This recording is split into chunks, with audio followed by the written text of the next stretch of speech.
But Vincent, from your experience at elections, of course, there are many promises that are made, especially when you have an incumbent government seeking re-election. There are certain things that can be done, and they were done anyway. In 2017, the price of unga, I think, was reduced to 90 shillings. It was the election. That was in May 2017. But at this time, it has become a political issue. So how should Kenyans look at it, knowing too well that there are accusations and counter-accusations that Uhuru Kenyatta is doing this with Raila Odinga, but also there are the factors that could be leading to this. How do we read this? You know, the issue with the election, Sam, is that elections are about two things. Elections are about minds and hearts.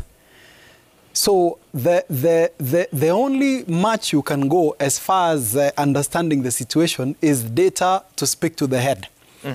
But where to get into the hearts of people to see the issues, that is where the problem is. So that's why we say that we campaign in poetry, but you rule in prose. The truth of the matter is that any of the two formations that will make it will do good things. There will also be bad things, or there will be limitations. And the earlier we tell Kenyans that, even the better. But that is the information that can only be conceived in the mind.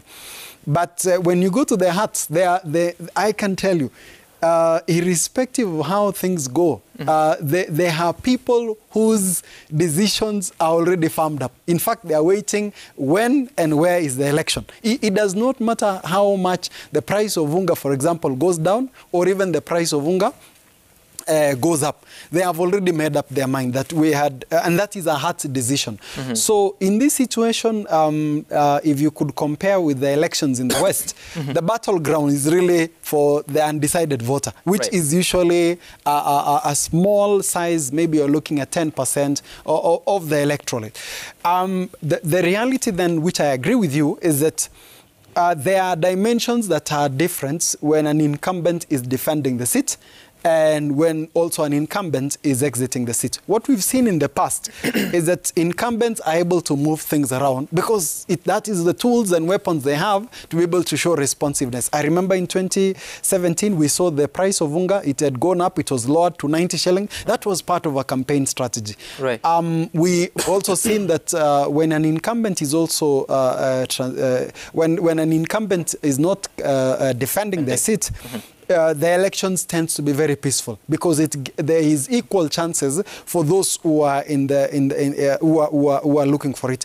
But I can assure you, Sam, either of the two formation, the first thing they have to deal with when they get into government come September of this year is to do something around the cost of living. Now, the truth of the matter is that there are reasons internally for the high cost of living, which, for example, would include taxation and challenges in the supply chain. But also there are things that are externally out of our control that contribute to the reasons we are in. So the much that we can do are those within our internal control. Maybe reduce taxes, speak to the issues of value chain in terms of redistribution, and also see how to cushion the consumers. Look at the fuel for prices. If the government removes the subsidy, the price of the fuel is going to jump to 180 just out of that. So you can see what that cushioning can do.